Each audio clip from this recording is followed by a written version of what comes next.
서울 외곽 창동 차고지 새벽 3시 58분. 아직 어둠이 짙게 깔린 시간, 김정아는 늘 그렇듯이 정확히 같은 시간에 도착했습니다. 늘 그렇듯 오른손으로는 출근 카드를 찍고 왼손으로는 작은 보온병을 꼭 쥐고 있었죠. 정아의 발걸음은 무겁지만 확신에 차 있었습니다. 그녀의 발걸음 소리가 텅 빈 차고지에 울려 퍼질 때마다 마치 시계 초침처럼 규칙적이고 정확했어요. 정아 씨, 오늘도 일찍 왔네. 수의실에서 나온 박씨 아저씨는 언제나처럼 그녀를 반겼습니다. 네, 안녕하세요, 박 아저씨. 정아는 미소로 답하며 직원 대기실로 향했어요. 그녀가 물 끓이는 포트에 물을 채우는 동안 창밖으로는 아직 새벽별이 선명하게 보였습니다. 정아는 창문에 비친 자신의 모습을 잠시 바라보았어요. 55의 나이, 단정하게 묶은 머리에 시내버스 기사 유니폼이 그녀에게 이상하지 않게 잘 어울렸습니다. 11번 노선, 새벽 첫 차.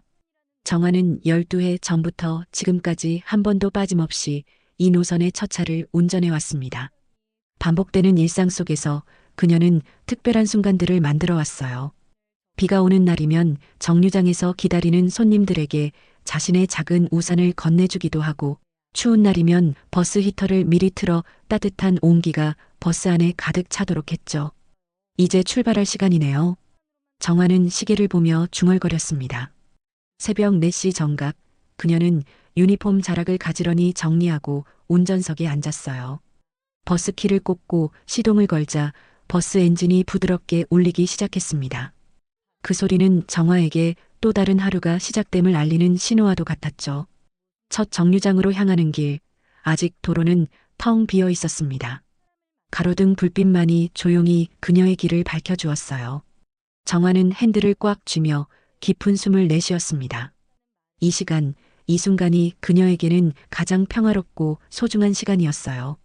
세상이 아직 잠들어 있는 시간, 오직 그녀만이 깨어 있는 것 같은 이 느낌이 좋았습니다. 첫 정류장에 도착하자 이미 서너 명의 사람들이 기다리고 있었습니다. 정아는 그들의 얼굴을 보며 미소 지었어요.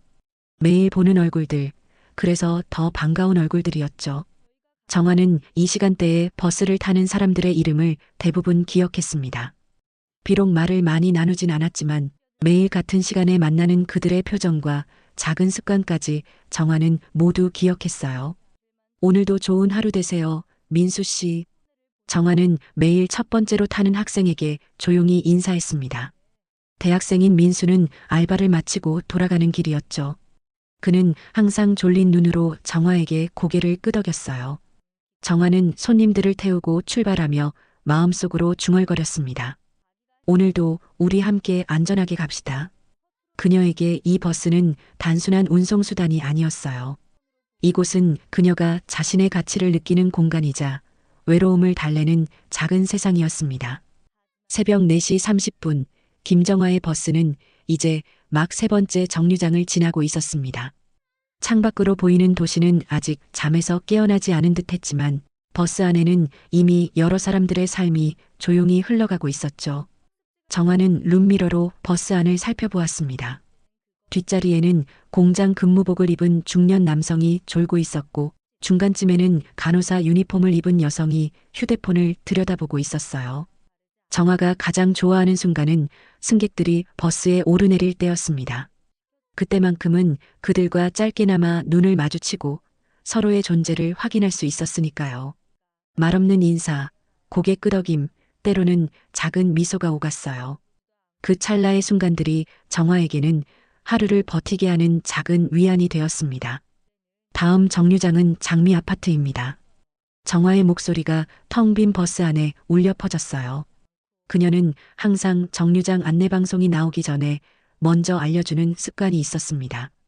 그것은 그녀만의 작은 친절이었죠. 장미 아파트 정류장에서는 언제나처럼 김할아버지가 기다리고 있었습니다. 80살이 넘은 할아버지는 매일 새벽에 폐지를 주우러 나오셨어요. 정아는 버스 문을 열며 할아버지를 반겼습니다. 할아버지, 오늘도 일찍 나오셨네요. 김할아버지는 웃으며 천천히 버스에 올랐고 항상 그렇듯 주머니에서 귤 한 개를 꺼내 정화에게 건넸습니다. 아이고, 또 주시고. 정말 감사합니다. 할아버지는 별말 없이 고개만 끄덕이고는 자리에 앉았어요. 정화는 귤을 운전석 옆에 조심스럽게 놓았습니다. 이런 작은 교환이 그들 사이에 이미 오래된 의식과도 같았죠. 다음 정류장에서는 아랍 의상을 입은 젊은 여성이 탔습니다. 다문화 센터에서 일하는 파티마였어요. 한국에 온 지 5년 되었다는 그녀는 매일 새벽에 출근했습니다. 안녕하세요, 파티마 씨. 정화가 인사했어요. 안녕하세요, 김 기사님. 파티마의 한국어는 어색했지만 그 웃음은 누구보다 따뜻했습니다. 정화는 이렇게 매일 같은 시간, 같은 장소에서 만나는 사람들의 작은 이야기들을 마음속에 모아두었어요. 누군가는 병든 어머니를 간호하기 위해 야간 알바를 마치고 돌아가는 대학생이었고, 또 누군가는 오랜 불면증으로 새벽에만 잠시 외출하는 노인이었죠. 모두가 각자의 사연을 안고 정화의 버스에 몸을 실었습니다. 6번째 정류장에서는 경비원 유니폼을 입은 최 씨가 탔습니다. 60살의 그는 정화와 비슷한 또래였고 가끔 함께 커피를 마시며 수다를 떨기도 했어요. 정화 씨, 오늘은 유독 추운 것 같아. 최 씨가 손을 비비며 말했습니다. 네, 그러게요. 어제보다 기온이 더 떨어졌대요. 정화가 답했어요. 그들의 대화는 항상 날씨나 일상적인 이야기로 시작해서 때로는 깊은 인생 이야기로 이어지곤 했습니다.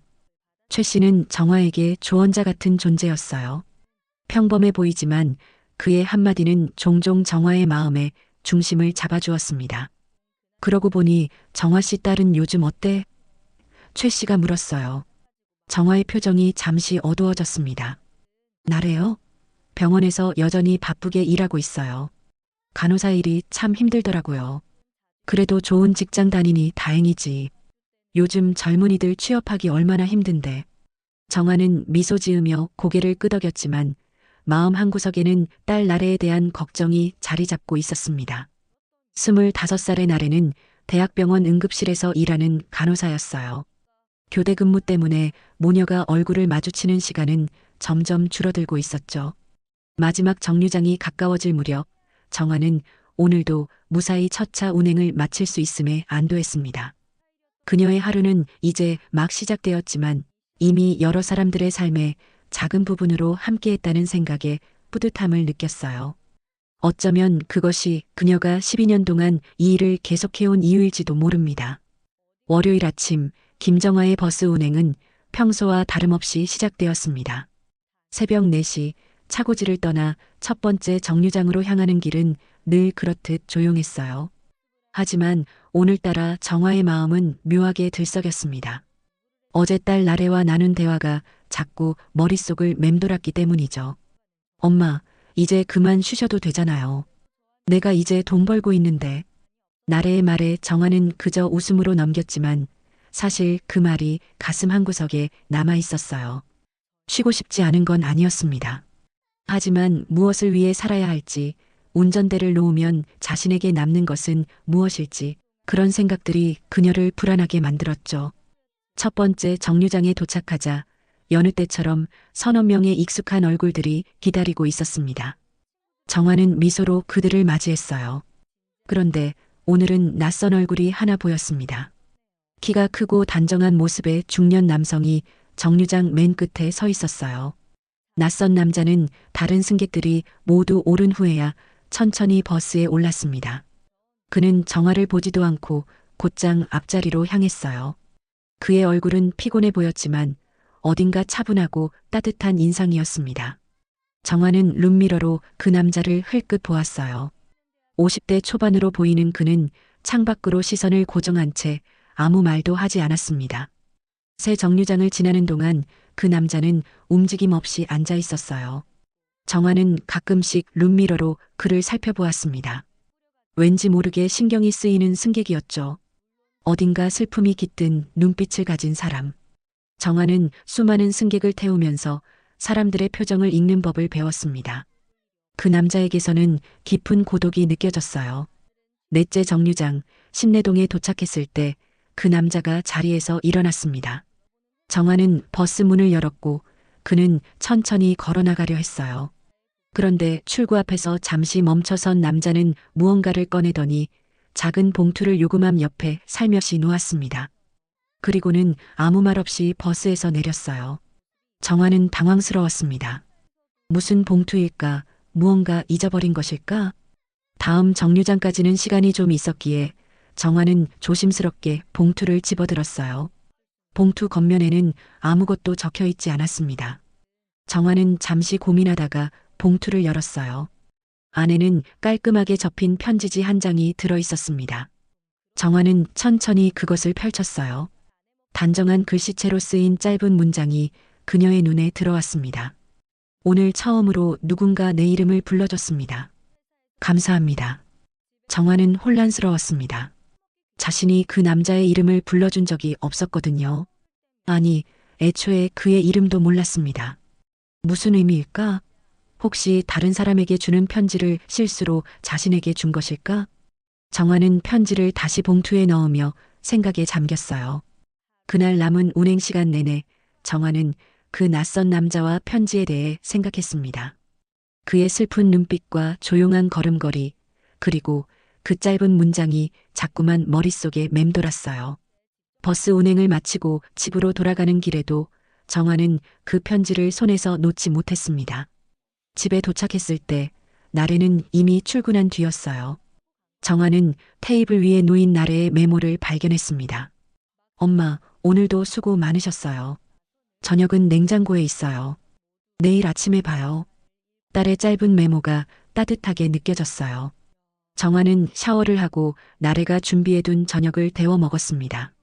그리고 침대에 누워 다시 한번 그 편지를 꺼내 읽었어요. 오늘 처음으로 누군가 내 이름을 불러줬습니다. 감사합니다. 도대체 무슨 뜻일까? 정화는 고개를 갸웃거리며 편지를 베개 밑에 넣었습니다. 내일도 그 남자가 버스에 탈까? 그런 생각을 하며 정화는 잠이 들었어요. 그날 밤 정화는 오랜만에 꿈을 꿨습니다. 꿈속에서 그녀는 텅 빈 버스를 운전하고 있었고 마지막 좌석에 그 낯선 남자가 앉아 웃고 있었어요. 하지만 그녀가 다가가려 할수록 그는 점점 멀어져 갔습니다. 정화는 그 남자의 이름을 부르고 싶었지만 목소리가 나오지 않았어요. 그 낯선 남자의 편지를 받은 지 사흘째 되는 날, 김정화는 평소보다 이른 시간에 깨어났습니다. 시계는 새벽 2시를 가리키고 있었어요. 아직 일어날 시간이 아니었지만 정화는 더 이상 잠을 이룰 수 없었습니다. 그 낯선 남자가 다시 버스에 탈지도 모른다는 생각에 묘한 설렘과 긴장이 교차했기 때문이죠. 이게 뭐하는 짓이람. 정화는 자신을 향해 중얼거렸습니다. 55의 나이에 낯선 남자의 편지 한 장에 이렇게 들뜨다니 스스로가 우습기도 했어요. 하지만 그 편지 속 문장이 자꾸만 머릿속을 맴돌았습니다. 누군가의 이름을 불러준다는 것, 그것이 왜 그에게 그토록 의미 있는 일이었을까요? 정화는 일찍 샤워를 마치고 부엌으로 향했습니다. 조용히 아침 식사를 준비하는 동안 딸 나래의 방에서 불빛이 새어나오는 것을 발견했어요. 나래야, 너 아직 안 자니? 정화가 문을 살짝 두드렸습니다. 문이 열리고 피곤한 표정의 나래가 나타났어요. 간호사 유니폼을 아직 입은 채였습니다. 방금 들어왔어요. 응급 환자가 많아서 초과 근무했거든요. 정화는 딸의 창백한 얼굴을 보며 마음이 아팠습니다. 그래, 많이 힘들었겠네. 뭐라도 먹을래? 아니요, 괜찮아요. 그냥 씻고 자려고요. 나래는 무심한 듯 대답했어요. 정화는 딸의 어깨를 가볍게 쓰다듬었습니다. 알았어. 그럼 푹 쉬어. 나래는 고개를 끄덕였지만 갑자기 무언가 생각난 듯 정화를 불러 세웠어요. 엄마, 잠깐만요. 왜 무슨 일 있니? 나래의 표정이 심각해졌습니다. 엄마, 이제 그만 일하시면 안 돼요? 저번에도 말씀드렸잖아요. 제가 이제 돈 벌 수 있으니까. 정화는 미소를 지으며 딸의 말을 끊었어요. 나래야, 엄마는 괜찮아. 일하는 게 좋아. 좋아서 하시는 거예요? 정말요? 나래의 목소리가 높아졌습니다. 엄마 항상 새벽에 일어나서 저녁 늦게 들어오시잖아요. 집에 오면 항상 피곤해 보이고 그게 정말 좋아서 하시는 거냐고요.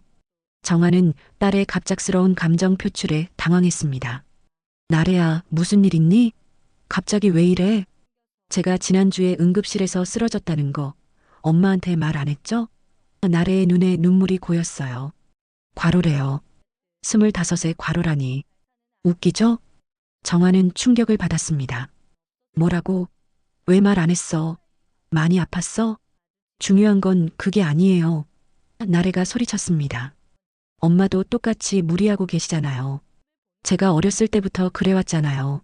아빠가 떠난 후로 엄마 혼자서 모든 걸 짊어지려고. 나래의 말에 정화의 마음이 무너져 내렸습니다. 그녀의 눈앞에 12해 전 기억이 스쳐 지나갔어요. 남편의 사업 부도와 집안의 빚, 그리고 결국 가정을 버리고 떠나버린 남편. 혼자 남겨진 정화는 당시 38. 모든 것을 다시 시작해야 했습니다. 13살이던 나래를 위해 정화는 할 수 있는 모든 일을 했어요. 식당 서빙, 마트 캐셔, 그리고 버스 기사까지. 내가 너 대학까지 어떻게 보냈는데. 정화의 목소리가 떨렸습니다. 그녀는 어느새 눈물을 흘리고 있었어요. 나래는 엄마에게 다가와 꼭 안았습니다. 저도 알아요. 엄마가 저 때문에 얼마나 고생하셨는지. 그래서 더 괴로워요. 이제는 제가 엄마를 돌봐드리고 싶은데 엄마는 여전히 저를 어린애 취급하는 것 같고. 그런 게 아니야. 정화가 딸의 등을 쓰다듬으며 말했습니다. 그냥 엄마는 운전석에 앉아 있는 게 편해. 그게 내 자리라는 느낌이 들어. 나래는 한참 동안 엄마를 안고 있다가 떨어졌습니다. 그녀의 눈은 여전히 붉었지만 이제 좀 진정된 목소리로 말했어요. 제발 엄마도 좀 쉬세요. 아프면 어떡해요. 정화는 미소를 지으며 딸의 머리를 쓰다듬었습니다. 알았어. 엄마도 생각해 볼게. 이제 가서 좀 쉬어. 나래가 방으로 들어간 후 정화는 거실 소파에 털썩 주저앉았습니다. 오랜만에 딸과 나눈 깊은 대화가 그녀의 마음을 무겁게 했어요. 나래 말이 맞을지도 모른다는 생각이 들었습니다. 혹시 자신은 단지 버스 운전대를 놓는 것이 두려워서 계속 이 일을 하고 있는 것은 아닐까?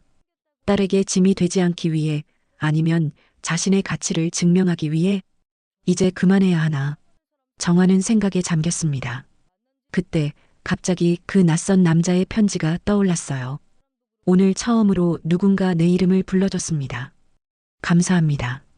그 짧은 문장에 담긴 무언가가 정화의 마음을 다시 흔들었습니다. 새벽 3시 반, 김정화는 평소처럼 출근 준비를 마쳤습니다. 어젯밤 나래와의 대화가 아직 마음에 남아 있었지만 오늘도 버스 기사로서의 의무는 계속되어야 했어요. 정화는 현관문을 조용히 닫고 아파트를 나섰습니다. 어둑한 계단을 내려가며 그녀는 문득 자신의 삶을 돌아보았어요. 12해 동안 한결같이 새벽 첫 차를 운전하며 살아왔는데 과연 앞으로도 이렇게 살 수 있을까? 나래의 말처럼 이제 좀 쉬어야 할 때가 온 걸까? 차고지에 도착한 정화는 동료 기사들과 가볍게 인사를 나눴습니다. 오늘따라 모두의 얼굴이 유독 피곤해 보였어요. 기름값은 오르고 급여는 제자리인데 회사에서는 노선을 더 늘리겠다는 얘기까지 나오고 있었습니다. 버스 기사들의 근무 환경은 점점 더 팍팍해지고 있었죠. 정화 씨, 오늘도 힘내. 최 기사가 정화에게 따뜻한 커피 한 잔을 건넸습니다. 고마워요, 최 씨. 정화는 미소를 지으며 커피를 받았어요. 오늘 날씨가 좀 쌀쌀한가 봐요. 그러게, 봄인데 왜 이리 춥지? 아, 그러고 보니 정화 씨, 요즘 우리 노선에 새로 타는 남자 승객 있던데. 혹시 봤어? 정화의 심장이 갑자기 빠르게 뛰기 시작했습니다. 어떤 남자요? 키 크고 조용한 남자 말이야. 요 며칠 전부터 첫 차에 자주 타던데. 아, 네, 몇 번 봤어요. 정화는 태연한 척했지만 목소리가 살짝 떨렸습니다. 뭔가 특이한 사람 같더라고. 항상 같은 자리에 앉아서 창밖만 바라보고. 최 기사가 말했어요.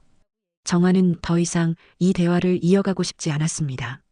그 남자에 대한 이야기가 왠지 사적인 비밀처럼 느껴졌기 때문이죠. 그럼 저 출발할게요. 좋은 하루 되세요. 버스 운행이 시작되고 정화는 첫 번째 정류장에 도착했습니다. 가슴 한편으로는 그 남자가 오늘도 나타날지 궁금했어요. 하지만 첫 정류장에서 탄 승객들 중에 그는 보이지 않았습니다. 정화는 살짝 실망했지만 이내 자신의 감정을 다잡았어요. 무슨 생각을 하는 거야, 김정화. 두 번째, 세 번째 정류장을 지나고 마침내 넷째 정류장에 도착했을 때였습니다. 그 낯선 남자가 정류장에 서 있었어요. 정화의 심장이 다시 빠르게 뛰기 시작했습니다. 버스 문이 열리고 그 남자는 조용히 탑승했어요. 오늘도 그는 정화를 보지 않고 곧바로 앞자리로 향했습니다. 정화는 룸미러로 그를 살펴보았습니다.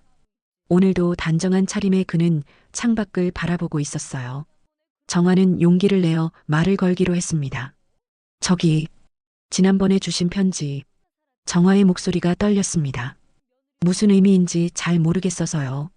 남자는 천천히 고개를 돌렸습니다. 그의 눈에는 약간의 놀라움이 어려 있었어요. 아, 그것이? 처음 듣는 그의 목소리는 깊고 차분했습니다. 정화는 기다렸지만 그는 더 이상 말을 잇지 못했어요. 제가 언제 당신의 이름을 불렀다는 건지.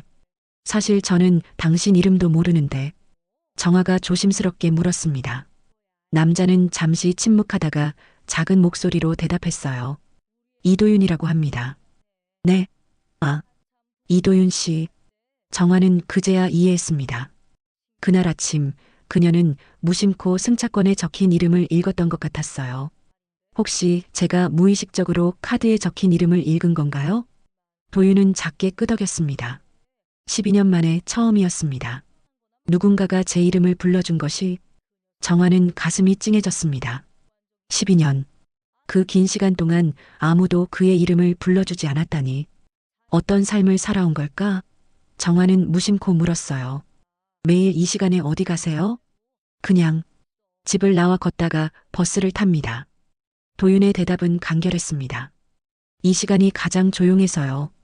두 사람의 대화는 여기서 끊겼습니다. 버스가 다음 정류장에 도착했고 몇몇 승객들이 타기 때문이죠. 하지만 오늘 도윤은 평소 내리던 정류장을 지나쳤습니다. 그는 계속 자리에 앉아 있었어요. 종점에 가까워질 무렵 버스에는 도윤과 정화만 남아 있었습니다. 도윤이 마침내 입을 열었어요.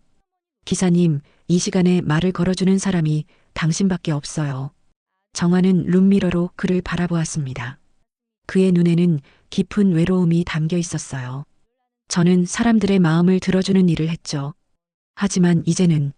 도윤의 말이 끊겼습니다. 정화는 더 묻고 싶었지만 그의 사생활을 침해하는 것 같아 망설였어요. 대신 그녀는 자신의 이야기를 조금 나누기로 했습니다. 저도 가끔 생각해요. 이 사람들, 누가 좀 이야기 들어주면 좋을 텐데. 하고요. 매일 같은 시간에 타는 사람들, 다들 각자의 사연이 있을 텐데. 도윤의 눈이 갑자기 빛났습니다. 맞아요. 이 시간에 버스를 타는 사람들은 특별해요. 각자의 아픔과 기쁨을 안고 있죠. 그 순간 정화의 머릿속에 번뜩 아이디어가 떠올랐습니다. 상담이 있는 버스? 어떨까?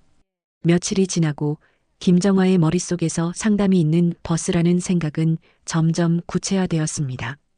버스를 단순한 이동수단이 아닌 누군가의 마음을 위로하는 공간으로 만들면 어떨까? 새벽 첫 차에 타는 사람들은 모두 각자의 사연을 안고 있었습니다. 그들에게 필요한 건 어쩌면 목적지보다 누군가의 따뜻한 말 한마디가 아닐까? 정화는 용기를 내어 지역 복지센터를 찾아갔습니다. 오전 11시 버스 운행을 마친 후였어요. 복지센터 상담실에는 젊은 여성 직원이 앉아 있었습니다. 안녕하세요. 무엇을 도와드릴까요? 직원이 미소를 지으며 물었어요. 정화는 조금 긴장된 목소리로 자신의 생각을 설명하기 시작했습니다. 저는 시내버스 기사인데요. 새벽 첫 차를 운전하고 있어요. 그런데 이런 생각이 들었어요. 혹시 버스 안에서 간단한 심리 상담 같은 걸 할 수 있을까 하고. 직원의 표정이 미묘하게 변했습니다. 놀란 듯 하면서도 약간은 회의적인 눈빛이었어요. 버스에서 상담을요? 정화는 자신의 아이디어가 갑자기 어리석게 느껴졌습니다. 하지만 이미 시작한 이야기였기에 계속했어요.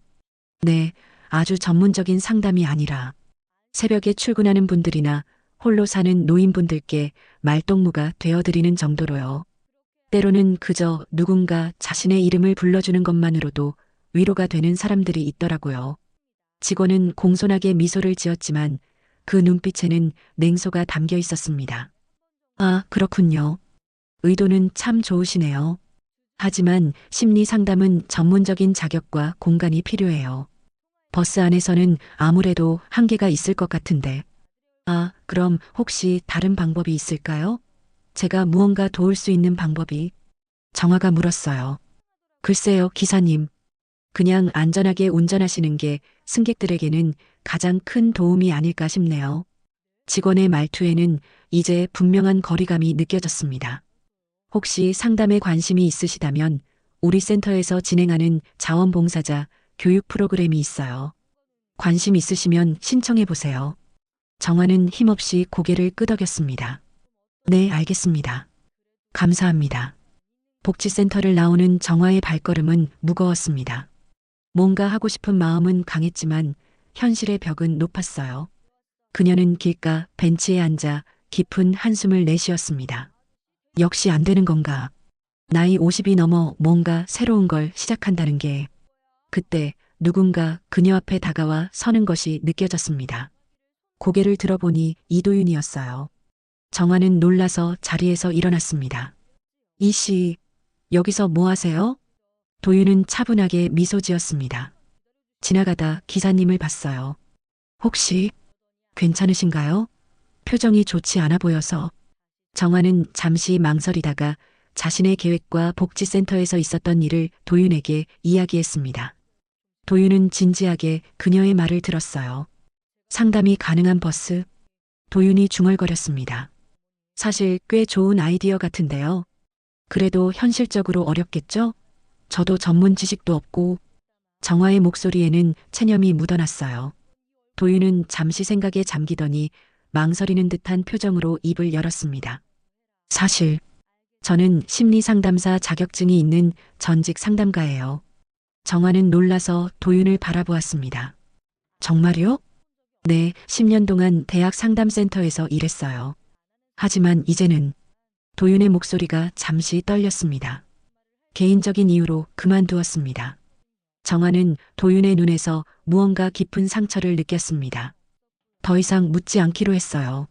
대신 그녀는 다른 질문을 했습니다. 그렇다면 이런 아이디어에 대해 어떻게 생각하세요? 정말 가능할까요? 도윤은 진지한 표정으로 고개를 끄덕였습니다. 가능할 겁니다. 물론 전문적인 심리 치료는 아니지만 경청하고 공감하는 것만으로도 많은 사람들에게 큰 위로가 돼요. 특히 새벽 시간대에 홀로 이동하는 분들에게는요. 정화의 눈이 반짝였습니다. 정말요? 그럼 어떻게 시작해야 할까요? 도윤은 잠시 생각하더니 조심스럽게 제안했어요. 같이 해볼래요? 이 버스를 그냥 달리는 데서 그치지 않게요. 정화는 자신의 귀를 의심했습니다. 같이요? 어떻게? 우선은 작게 시작해보는 겁니다. 버스 안에 작은 안내문을 붙이는 것부터요. 마음이 무거우시면 기사님께 말씀해주세요라든지. 도윤의 말에 열정이 느껴졌어요. 정화는 갑자기 두려움이 밀려왔습니다. 만약 실패하면 어떡하지? 회사에서 문제가 되면? 그녀의 불안한 마음을 읽은 듯 도윤이 부드럽게 말했습니다. 걱정 마세요. 천천히 한 걸음씩 나아가면 됩니다. 제가 도울게요. 정화는 잠시 침묵했습니다. 그리고 이내 결심한 듯 고개를 끄덕였어요. 해볼게요. 같이요. 도윤의 입가에 따뜻한 미소가 번졌습니다. 좋습니다. 그럼 내일 아침에 다시 만나요. 버스에서 두 사람은 작별 인사를 나누었습니다. 집으로 돌아가는 길 정화의 마음은 오랜만에 설렘으로 가득 찼어요. 어쩌면 이것이 새로운 시작이 될지도 모른다는 희망이 솟아올랐습니다. 나래에게도 이 소식을 전하고 싶었어요. 그날 밤 정화는 오랜만에 편안한 잠을 이루었습니다. 한 달이 지났습니다. 김정아와 이도윤의 작은 시도는 조금씩 모양을 갖추어 가고 있었어요. 처음에는 버스 안에 작은 안내문 하나를 붙이는 것으로 시작했습니다. 마음이 무거우시면 기사님과 이야기 나누어 보세요. 생각보다 많은 승객들이 이 안내문에 관심을 보였고 몇몇은 실제로 정화에게 말을 걸기 시작했어요. 어머, 기사님. 이런 게 있었네요. 요즘 제가 좀 우울해서. 매일 아침 첫 차를 타던 중년 여성이 어느 날 용기를 내어 정화에게 말을 걸었습니다. 네, 괜찮으시면 말씀해 주세요. 제가 들을게요. 정화의 따뜻한 대답에 그 여성은 조금씩 자신의 이야기를 풀어놓기 시작했어요. 도윤은 이제 매일 아침 정화의 버스를 탔습니다. 그는 앞자리에 앉아 필요할 때마다 승객들과 이야기를 나누었어요. 도윤의 조용하고 차분한 목소리는 많은 사람들에게 위로가 되었습니다. 정화는 이런 변화가 너무도 기뻤습니다. 단순히 운전대를 잡는 것 이상의 의미를 찾은 것 같았어요. 하지만 모든 것이 순탄한 것만은 아니었습니다. 회사에서는 정화의 이런 활동을 좋게 보지 않았어요. 김 씨, 이게 뭐 하는 짓입니까? 승객들과 사적인 대화를 나누고 심지어 상담까지 한다고? 팀장은 정화를 사무실로 불러 날카롭게 물었습니다. 승객들의 마음을 위로하는 것뿐이에요. 운행에 지장을 주지 않고. 정화가 조심스럽게 대답했어요. 그게 당신 일인가? 버스 기사의 일은 안전하게 운전하는 것, 그것뿐입니다. 팀장의 목소리는 단호했어요. 정화는 고개를 숙였지만 마음속으로는 포기할 수 없었습니다. 이제 막 시작된 일, 많은 사람들이 조금씩 의지하기 시작한 이 작은 위로의 공간을 그냥 없애버릴 수는 없었어요. 그날 저녁 정화는 도윤과 만나 상황을 설명했습니다. 두 사람은 작은 카페에 앉아 오랜 시간 대화를 나누었어요. 그냥 포기하는 게 나을까요? 정화가 한숨을 내쉬며 물었습니다. 도윤은 잠시 생각에 잠겼다가 고개를 저었어요. 아니요, 아직 방법이 있을 겁니다. 우리가 하는 일이 단순한 취미가 아니라 공식적인 프로그램으로 인정받을 수 있다면 어떨까요? 공식적인 프로그램이요? 네, 시청에서 매년 시민 복지 증진을 위한 예산 공모전을 진행하더군요. 상담 연계형 셔틀버스 아이디어로 지원해보는 건 어떨까요? 정화의 눈이 커졌습니다. 그게 가능할까요? 해볼 만한 가치는 있습니다. 제가 실무 계획을 세울게요. 기사님은 현장 경험에 대해 이야기해 주시면 됩니다. 그렇게 두 사람은 밤늦게까지 계획을 세웠습니다. 도윤은 전문적인 지식을 바탕으로 제안서를 작성했고 정화는 실제 승객들의 사례와 필요성에 대해 정리했어요. 작업을 마치고 나니 새벽 1시가 넘어 있었습니다. 너무 늦었네요. 내일 운행하실 수 있겠어요? 도윤이 걱정스럽게 물었습니다. 정화는 웃으며 고개를 끄덕였어요. 괜찮아요. 이런 설렘은 오랜만이네요. 이틀 후 두 사람은 완성된 제안서를 시청에 제출했습니다. 새벽을 여는 마음버스 상담 연계형 대중교통 서비스라는 제목의 이 프로젝트는 새벽 시간대 대중교통을 이용하는 시민들에게 심리적 지원을 제공하는 것을 목표로 했어요. 제안서를 제출하고 나서 두 사람은 잠시 시청 앞 벤치에 앉았습니다. 초여름의 따뜻한 햇살이 그들을 비추고 있었어요. 잘 될까요? 정화가 조금은 불안한 목소리로 물었습니다. 도윤은 미소를 지으며 대답했어요. 모르겠습니다. 하지만 우리가 할 수 있는 최선을 다했어요. 그것만으로도 의미가 있지 않을까요? 정화는 고개를 끄덕였습니다. 결과가 어떻게 되든 이미 그녀의 삶은 변하기 시작했어요. 더 이상 단순히 하루하루를 버티며 사는 것이 아니라 새로운 목표와 희망을 갖게 된 것이었습니다. 한 달 후 시민복지 증진 예산 공모전 발표회가 열렸습니다. 정화와 도윤은 긴장된 마음으로 발표장에 앉아 있었어요. 많은 팀들이 훌륭한 아이디어를 발표했고 두 사람은 자신들의 차례를 기다렸습니다. 다음은 새벽을 여는 마음버스 팀의 발표가 있겠습니다. 진행자의 안내에 따라 정화와 도윤이 무대에 올랐어요. 도윤이 전문적인 부분을 설명하고 정화가 실제 현장 경험을 이야기했습니다. 청중들은 생각보다 관심 있게 들었고 몇몇은 고개를 끄덕이며 공감하는 모습을 보였어요. 발표가 끝나고 질의응답 시간, 한 여성이 손을 들었습니다. 실제로 이런 서비스가 효과가 있을까요? 버스라는 공간적 제약이 있는데.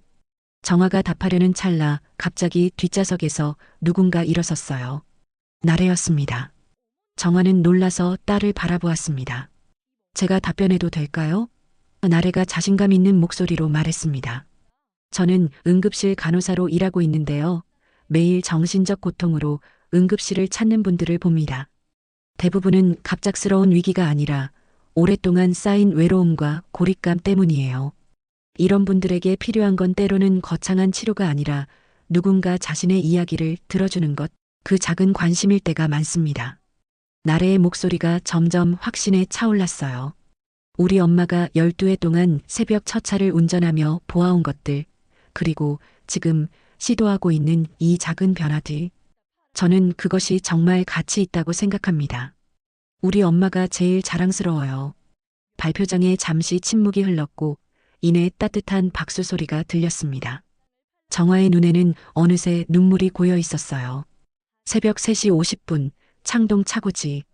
김정아는 여느 때와 같이 버스에 오르며 운전석을 정리했습니다. 하지만 오늘은 조금 특별한 날이었어요. 그녀의 버스 옆면에는 작은 표지판이 새롭게 부착되어 있었습니다. 마음이 무거우시면 기사님께 말 걸어보세요. 정화는 그 문구를 바라보며 미소 지었습니다. 지난 3달 동안 많은 일이 있었어요. 시청 공모전에서 새벽을 여는 마음 버스 프로젝트가 최종 선정되어 예산 지원을 받게 되었고 정화와 도윤은 공식적으로 이 프로그램의 공동 운영자가 되었습니다. 회사에서도 이 프로젝트의 가치를 인정하고 정화의 버스를 특별 운행 노선으로 지정해 주었어요. 잘 지내셨어요, 정화 씨? 도윤이 차고지로 들어서며 인사했습니다. 그는 이제 매일 정화의 버스에 동승하는 공식 상담사가 되었어요. 네, 덕분에요. 오늘도 좋은 하루 되세요. 정화가 웃으며 답했습니다. 두 사람은 이제 서로를 편하게 부르는 사이가 되었어요. 처음에는 어색했던 관계가 이제는 깊은 신뢰와 우정으로 발전했습니다. 버스가 첫 번째 정류장에 도착하자 평소보다 많은 사람들이 기다리고 있었어요. 소문을 듣고 일부러 이 버스를 타기 위해 온 사람들도 있었습니다. 안녕하세요, 기사님. 한 젊은 여성이 버스에 오르며 인사했습니다. 오늘은 제가 면접 보는 날이라 너무 긴장돼서요. 조금 이야기해도 될까요? 물론이죠. 앞자리에 앉으세요. 도윤 씨가 도와드릴 거예요. 정화가 따뜻하게 대답했습니다. 그렇게 하루의 운행이 시작되었어요. 정화는 운전에 집중하고 도윤은 승객들과 대화를 나누었습니다. 간단한 대화부터 깊은 고민 상담까지 그들은 승객들의 다양한 이야기에 귀 기울였어요. 저희 버스는 단순한 이동수단이 아니라 작은 쉼터가 되기를 바랍니다. 도윤이 승객들에게 설명했습니다. 심각한 문제는 전문 상담사를 연결해드리고 가벼운 고민은 여기서 함께 나눌 수 있어요. 정화는 룸미러로 버스 안을 살펴보았습니다. 이전에는 각자 고개를 숙이고 있던 승객들이 이제는 서로 작은 대화를 나누기도 하고 때로는 함께 웃기도 했어요. 버스 안의 분위기가 확실히 달라졌습니다. 운행을 마치고 돌아오는 길, 정화는 잠시 생각에 잠겼습니다. 지난 날들이 주마등처럼 지나갔어요. 남편의 부도와 가출로 모든 것을 잃고 혼자 딸을 키워야 했던 38배 자신, 버스 기사가 되기 위해 밤낮으로 공부하던 날들, 그리고 12해 동안 매일 같은 시간에 일어나 운전대를 잡았던 시간들. 힘들고 외로웠던 순간들이 많았지만 지금 돌이켜보니 그 모든 시간이 오늘의 자신을 만들었다는 생각이 들었습니다. 만약 그 고통의 시간이 없었다면 타인의 아픔을 이해할 수 있었을까? 이렇게 새로운 도전을 시작할 수 있었을까? 엄마, 차고지에 도착하자 나래가 기다리고 있었습니다. 오늘은 제가 일찍 퇴근해서 엄마 데리러 왔어요. 정화는 딸을 보며 환하게 웃었어요. 고마워, 나래야. 요즘 마음버스 소문이 병원에도 자자해요. 환자분들 중에 엄마 버스 타봤다는 분들도 계시더라고요. 나래의 목소리에는 자랑스러움이 묻어났습니다. 집으로 가는 길 나래가 조심스럽게 물었어요. 엄마, 이제 좀 행복해요? 정화는 잠시 생각하다가 고개를 끄덕였습니다. 응, 행복해. 처음으로 내가 정말 하고 싶은 일을 하고 있는 것 같아. 나래는 안도한 듯 미소 지었어요. 다행이에요. 전 엄마가 항상 다른 사람만 생각하고 자신은 뒤로 밀어두는 것 같아서 걱정했거든요. 이제는 괜찮아. 정화가 딸의 손을 꼭 잡았습니다. 사실 나도 이제 그만 일하고 쉬어야 하나 고민했었어. 그런데 도윤 씨를 만나고 이 프로젝트를 시작하면서 내가 아직 할 수 있는 일이 많다는 걸 깨달았어. 집에 도착해 저녁을 준비하던 중 정화의 전화기가 울렸습니다. 도윤이었어요. 정화 씨, 좋은 소식이 있습니다. 도윤의 목소리가 들떠 있었습니다. 시에서 우리 프로젝트 확장을 승인했어요. 도봉구에서 강남까지 4개 구로 노선이 확대된대요. 정말요? 와, 이제 더 많은 분들을 만날 수 있겠네요. 정화의 목소리에도 기쁨이 묻어났습니다. 전화를 끊고 나래에게 소식을 전하자 나래는 환호성을 질렀어요. 엄마, 이제 정말 사업가 되는 거네요. 정화는 쑥스러운 듯 웃었습니다. 그런 건 아니고 그냥 내가 할 수 있는 작은 일을 하는 거지. 그날 밤 정화는 오랜만에 일기를 썼습니다. 오늘도 많은 분들이 내 버스에 오르고 내렸다. 모두가 각자의 목적지를 향해 가고 있지만 잠시나마 우리 버스 안에서 위로를 얻어갔으면 좋겠다. 인생은 목적지보다 함께하는 여정이니까. 나는 그 길을 오늘도 달린다. 다음 날 새벽 정화는 여느 때와 같이 정확히 3시 58분에 차고지에 도착했습니다. 도윤이 이미 와서 그녀를 기다리고 있었어요. 준비됐나요? 도윤이 미소 지으며 물었습니다. 정화는 고개를 끄덕였어요. 네, 출발합시다. 버스가 첫 번째 정류장에 도착했을 때 정화는 마이크를 들고 말했습니다. 좋은 아침입니다. 첫 차가 도착했습니다. 오늘도 여러분과 함께 가게 되어 기쁩니다. 버스 문이 열리고 새로운 승객들이 한 명씩 올라왔습니다. 정화는 그들 한 명 한 명을 반갑게 맞이했어요. 이제 그녀의 버스는 단순히 한 곳에서 다른 곳으로 사람들을 운송하는 수단이 아니었습니다. 그것은 사람들의 마음을 연결하는 작은 공간, 누군가에게는 하루를 시작하는 용기를 주는 곳이 되었어요. 11번 노선, 새벽 첫 차. 김정화의 마음 버스는 오늘도 도시의 어둠을 밝히며 달려갑니다. 오늘도 귀한 시간 내어 끝까지 시청해주신 구독자 여러분 진심으로 감사드립니다. 구독과 좋아요 눌러주시면 부자 되실 거예요. 그리고 여러분의 의견도 댓글로 많이 남겨주세요. 감사합니다.